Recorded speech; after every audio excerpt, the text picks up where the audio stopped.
Madam Khaleda জিয়াকে যখন ফখরুদ্দিন মঈনুদ্দিনের সরকার গ্রেপ্তার করে স্পিকারের বাসাকে সাবজেল করে সেখানে নিয়ে গেলেন, আমার আইনজীবী হিসাবে আমার প্রতিদিন ওনারকে দেখতে যাওয়া হয়েছে এবং নানা প্রয়োজনে আমি গিয়েছি। তো একদিন ম্যাডাম খালেদা জিয়া আমাকে বলছেন যে আজম সাহেব, আপনি একটু খন্দকার দেলোয়ারের সাথে দেখা করবেন। তখন খন্দকার দেলোয়ার হোসেন ছিলেন বিএনপির মহাসচিব। আমি বললাম, জি ম্যাডাম, আমি দেখা করব, আপনি বলুন।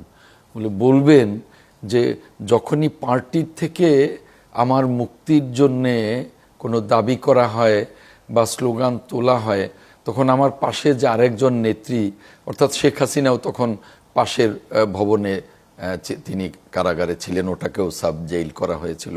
আমার একার জন্য যেন দাবি না তোলা হয়, শেখ হাসিনার জন্যেও যেন মুক্তি চাওয়া হয়।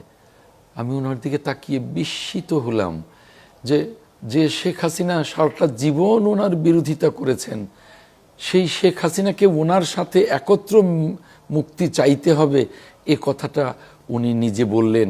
অর্থাৎ রাজনীতিতে উনি কত আধুনিক, কত দেশপ্রেমিক, কত ঐক্যের রাজনীতি করেছেন।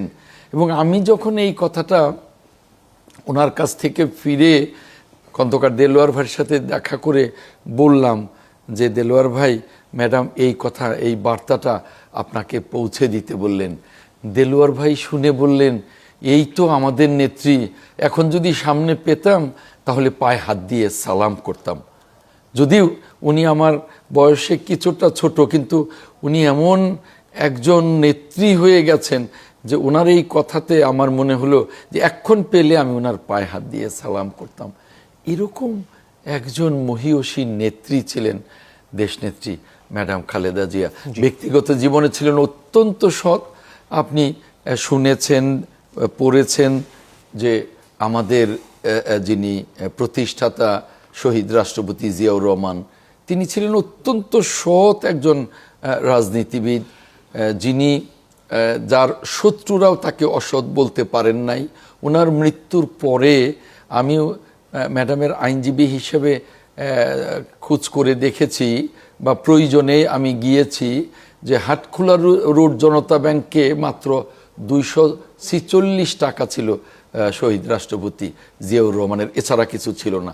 ঠিক তেমনি শহীদ রাষ্ট্রপতি জিয়াউর রহমানের যোগ্য সহধর্মিনী, বাংলাদেশের 3 বারের সাবেক প্রধানমন্ত্রী দেশনেত্রী ম্যাডাম খালেদা জিয়া ব্যক্তিগত জীবনে এতটাই সৎ ছিলেন যেটা অনুকরণীয় এবং অনুসরণীয় আমাদের সকলের জন্য।